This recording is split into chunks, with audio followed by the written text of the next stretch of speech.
ओम जय माँ। ओम गुरवे नमः।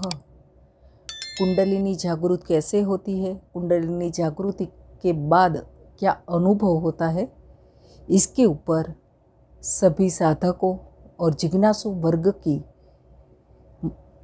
मांग के अनुसार यह मेरा तीसरा वीडियो है।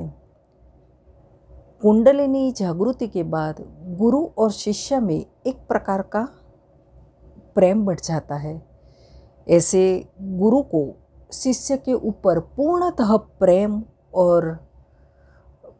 प्रेम तो बरसता ही है, लेकिन शिष्य को भी गुरु में ही सब कुछ नजर आने लगता है, अंतर से एकाकार हो जाते हैं।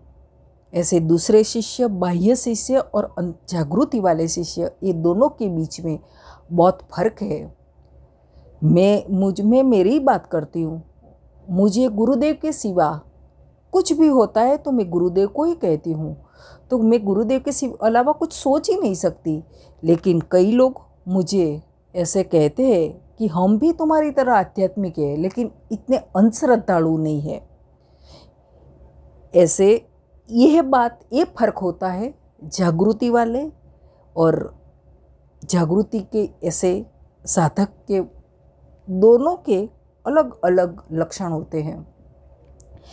ऐसे गुरुदेव जब कुंडलिनी जागृति के बाद शिष्य की साधना जब शुरू होती है, तो गुरुदेव शिष्य की ऊर्ध्वगति के लिए, उससे कर्म को काटने के लिए गुरुदेव उस ऐसे आसपास का वातावरण प्रपंचमय बना देते हैं।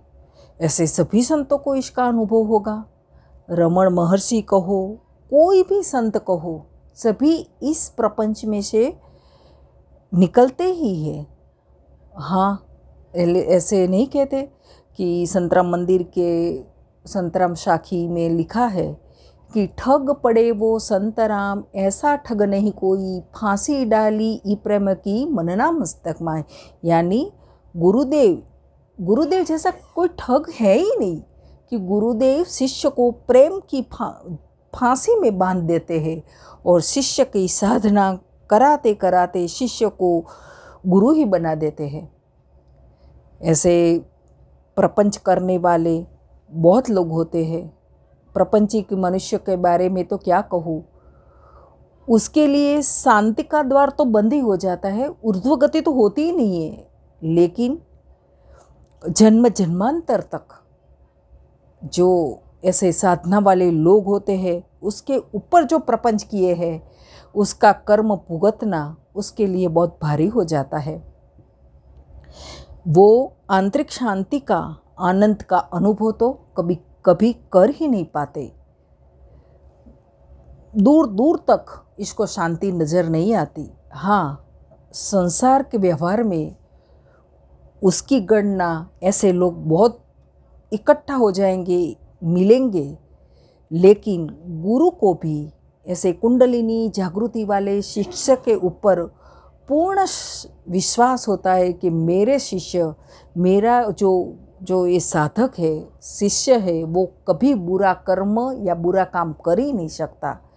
और मैं तो कहती हूँ, मनुष्य आत्मा तो ऐसे ही शुद्ध है, तो सभी की आत्मा अंतर से तो जानती ही होगी कि मैंने क्या कर्म किया है। मैं यहाँ इसीलिए ये सब कह रही हूँ कि कुंडलिनी जागृति के बाद हर एक साधक किस स्थिति में से पसार होते हैं, गुरुदेव किस स्थिति में, और गुरुदेव अंत में भान कराते हैं शिष्य को कि सच्चा गुरु, जो गुरु होता है वही शिष्य का सच्चा साथी, सच्चा प्रेमी, सच्चा माता पिता, जो भी कहो, वो सभी संबंध गुरु शिष्य गुरुदेव के साथ ही जोड़ते हैं। हम कहते हैं ना कि त्वमेव माता च पिता त्वमेव बंधुश्च सखा त्वमेव विद्या द्रविणम त्वमेव सर्वम मम देव देव। ऐसे शिष्य के लिए गुरुदेव ही सर्वोपरि बन जाते हैं। एक संत ने कहा है कि गुरुदेव सर्वोपरि अधिक विराजमान, तू ही राम तू ही श्याम तू ही ये मुक्ति का धाम। जो गुरुदेव है उसको राम श्याम ऐसे ऐसे मैंने तो अभी प्रपंची मनुष्य की बात की, लेकिन शिष्य हम जब जन्म लेते हैं तो एक कोई न कोई प्रकार की माया का आवरण हमको ढकता ही है। ये मेरे माता पिता है, ये है, अनेक संबंध होते हैं। लेकिन कुंडलिनी जागृति के बाद गुरुदेव हर एक माया का आवरण शिष्य को काटते हैं और अंत में शिष्य को वास्तविकता का भान कराते हैं कि देखो, सच्चा मित्र साथी जो भी कहो एकमात्र गुरुदेव ही है। मैं गुरुदेव शब्द कहूँ या परमात्मा, क्योंकि मायापति तो माया देते हैं, हम जन्म लेते हैं ना, इसके साथ माया का आवरण अपने आप हो जाता है। लेकिन माया का आवरण दूर करने का काम एकमात्र सिर्फ गुरुदेव ही कहते हैं। इसीलिए तो कहते हैं कि श्री गुरुदेव ही ब्रह्मा है, विष्णु है, महेश है, जो भी उपमा दो गुरुदेव सब कुछ है। ऐसे शिष्य के लिए मैं तो बोलती हूँ कि साधना वाले और साधना ऐसे सभी जिज्ञासु के लिए हर एक शिष्य शब्द का अर्थ अलग अलग हो जाता है। मैं अभी प्रपंच बोलूँगी तो इसका भी अर्थ जिज्ञासु वर्ग या कोई भी साधक है और या भक्ति मार्ग वाले अलग अर्थ करेंगे, ऐसा नहीं है। मेरा कहना ये है कि साधना के बाद क्या क्या गुरु किस प्रकार से प्रेम की डोर में बांध के किस प्रकार शिष्य को सभी बंधन से मुक्त करते हैं। सबसे बड़ा आवरण होता है माया का, पति पत्नी का, माता पिता का, बच्चे, ये सभी आवरण है। लेकिन सच ये सभी आवरण को गुरुदेव पूर्णतः काट देते हैं और जब ये आवरण हट जाता है तभी शिष्य की आध्यात्मिक मार्ग में उन्नति होती है। ऐसे दर्शन के बारे में तो और क्या कहूँ, कुंडलिनी जागृति के बाद अलग अलग चक्र के अनुभव होते हैं। जैसे आज्ञा चक्र में दीप शिखा जैसी ज्योत का दर्शन होते हैं, ऐसे हमारे पूर्व जन्म के दर्शन होते हैं, अलग अलग सिद्ध संतों के दर्शन होते हैं। हाँ, साधना की स्थिति सबकी अलग अलग होती है। पूर्व जन्म की साधना के अनुसार सभी की साधना शुरू होती है। हम एक ऐसे संत से मिले हैं जो संसार में रहते हैं, अभी है या नहीं मुझे नहीं मालूम। हमने इस संत के दर्शन किए 15 साल हो गए शायद। लेकिन संसार में पति पत्नी बच्चे की बहू, ये सब के बीच उन्होंने पूर्णत्व की प्राप्ति कर दी। उसका जब हम उसको मिलने गए या दर्शन करने गए, पूरे संसार के बीच ही रहते, अपने परिवार के बीच, लेकिन उसका जो मुख है उसका वो संपूर्ण अपने गुरु, इतना गुरुमय बन गए थे कि उसका मुख गुरु का ही हो गया था। ये मैंने अपनी आंखों से देखा है। और उसकी साधना आज्ञा चक्र से शुरू हुई थी।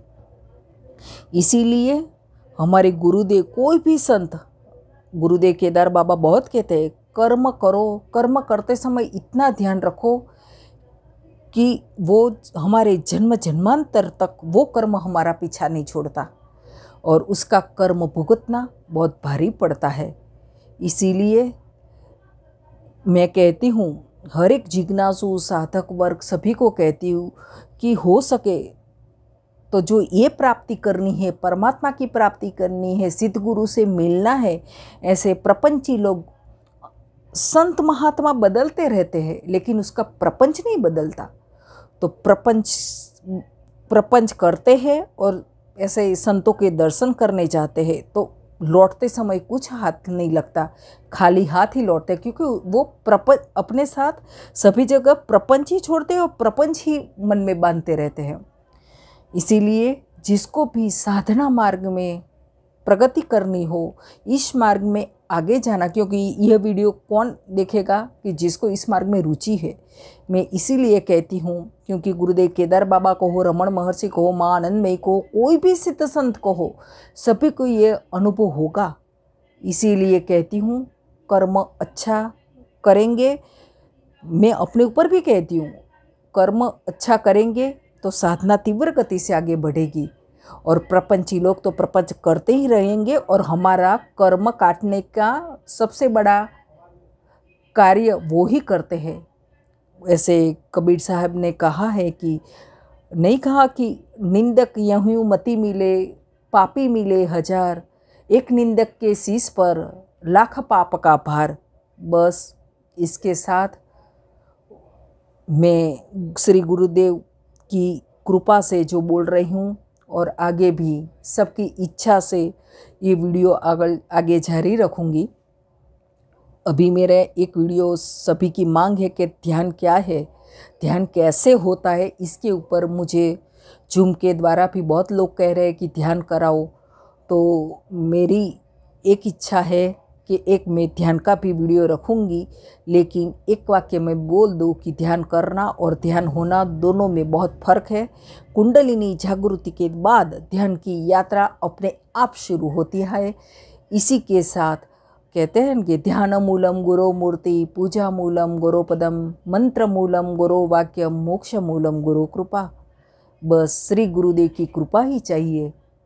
और सभी को, सभी साधक वर्ग, जिज्ञासु वर्ग, सभी आध्यात्मिक मार्ग के यात्री पर हर एक सिद्ध संत की कृपा बरसती रहे। इसी के साथ ओम जय माँ, ओम गुरवे नमः।